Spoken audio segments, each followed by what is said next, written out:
welcome back. I'm so excited to be here today to run through another confusing nutrition fact label issue that I talk about a lot, and I'm sure a lot of you guys run into when you are purchasing canned goods.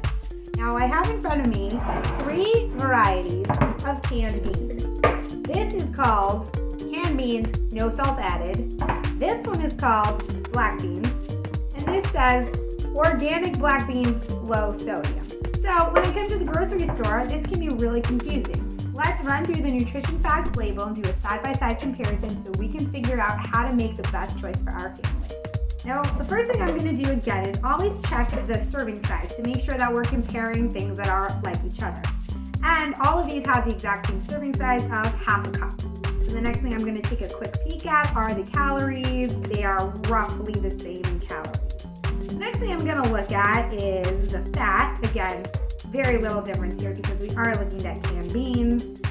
Now we're coming to the big differentiator, which is going to be the sodium.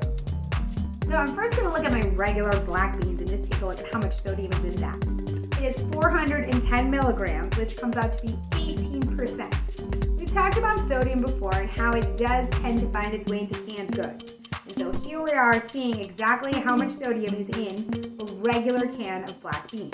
Now if I go to the can that's labeled low sodium, that one has 140 milligrams, which is 6%. That's a third of the sodium that was in my regular beans. So already this is turning out to be a slightly better choice just because the sodium is so much lower. Now if I go over to my no salt added beans, that sodium is actually all the way down to 5 milligrams.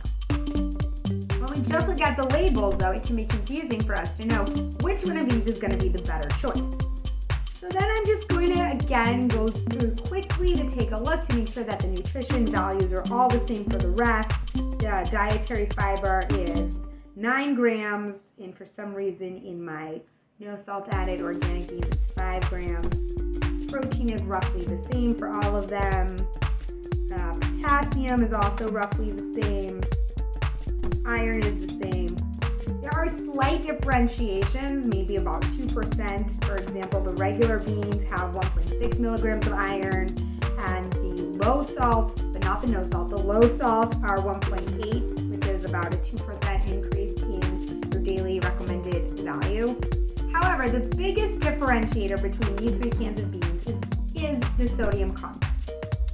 And when I take a look, I can really see there is a huge difference between the regular beans and the low salt beans, and again a huge difference between the low salt beans or the low sodium beans and the no salt added. So now I'm going to know that when I go to the store I should always try to purchase the no salt added as opposed to the low sodium, because it sounds like these words might be interchangeable. Like, what's really the difference between low sodium and no salt added? Well, it turns out it's actually a difference of about almost 130 milligrams of sodium.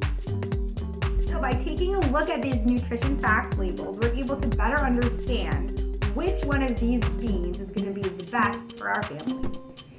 If you have another food that's confusing you at the grocery store, let me know in the comments and I'll be sure to take a look at it. I'll be back next week with another deep dive into a nutrition facts label. See you then.